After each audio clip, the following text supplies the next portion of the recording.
देखो पिलाने ଆମେ ଆଜି କଣ ଆକ୍ଟିଭିଟି କରିବା ନା କେଉଁଟ ଅଲଗା ଅଲଗା କୋଉଟା ବାଛିବା ବୁଝିପାରୁଛ ଭଲରେ ବସ। ଆଚ୍ଛା କହିଲ ବାଘ ସିଂହ ହରିଣ କୁକୁର ଆଙ୍କ ଭିତରୁ କିଏ ଅଲଗା ହେବ ଯାହାକୁ ପଚାରିଲେ କହିବ କିଏ ଅଲଗା ହେବ?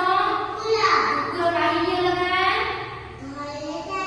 ଘରେ ରୁହେ ଆଉ ହରିଣ ସିଂହ ବାଘ ଏମାନେ କୋଉଠି ରୁହନ୍ତି? Very good.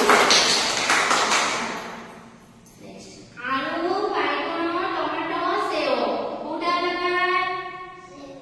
ସେଓ ଅଲଗା କାହିଁକି ଅଲଗା? ସେଓ କାହିଁକି ଅଲଗା? ସେଓ ଗୋଟେ ଫଳ ଆଳୁ ବାଇଗଣ ଟମାଟୋ ଏଗୁଡା ସବୁ କଣ ପନିପରିବା। Very good.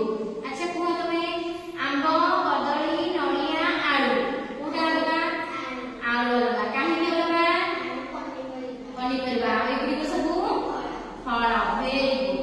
ଆମ୍ବ ଗଛ ପଣସ ଗଛ ନିମ୍ବ ଗଛ କଠର ଆଙ୍କ ଭିତରୁ କୋଉଟା ଅଲଗା? କଠର କାହିଁକି ଅଲଗା? ନିର୍ଜୀବ ଏଗୁଡ଼ିକ ସବୁ ଜୀବ। Very good. ଆଚ୍ଛା ତମେ କୁହ ମଲ୍ଲି ଗୋଲାପ ଟଗର ଅଙ୍ଗୁର କୋଉଟା ଅଲଗା? ଅଙ୍ଗୁର କାହିଁକି ଅଲଗା? ଫଳ। Very good. ଏଗୁଡ଼ିକ ସବୁ ଭେରି ଗୁଡ୍। ଆଚ୍ଛା କୁହ କାଉ ପାରା ବାଘ ଶୁଆ କୋଉଟା ଅଲଗା? ସିଏ କହିବ ବାଘ ଅଲଗା କାହିଁକି ଅଲଗା?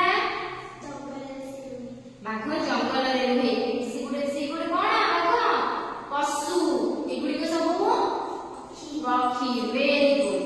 ଆଚ୍ଛା କୁହ ତୁମେ ଗାଈ କୁକୁର ସିଂହ ବିଲେଇ କୋଉଟା ଅଲଗା? ଗାଈ କୁକୁର ସିଂହ ବିଲେଇ ଅଲଗା ହେଲା କିଏ? ସିଂହ କାହିଁକି ଅଲଗା ହେଲା? ଏଗୁଡ଼ିକ ସବୁ କଣ କି? ସିଂହ ଗୋଟେ କଣ ବନ୍ୟପ୍ରାଣୀ ସେ ବଣରେ ରୁହେ ଆଉ ଗାଈ କୁକୁର ବିଲେଇ ଏମାନେ ସବୁ କଣ ଗୃହପାଳିତ ଏମାନେ ଘରେ ରୁହନ୍ତି। ଆଚ୍ଛା କୁହ ଅଦା ପିଆଜ କଖାରୁ ରସୁଣ କୋଉଟା ଅଲଗା? କଖାରୁ କାହିଁକି ଅଲଗା? କାହିଁକି ଅଲଗା? କାହିଁକି ନା କଖାରୁ ଗୋଟେ କଣ ହୁଏ ପରିବା।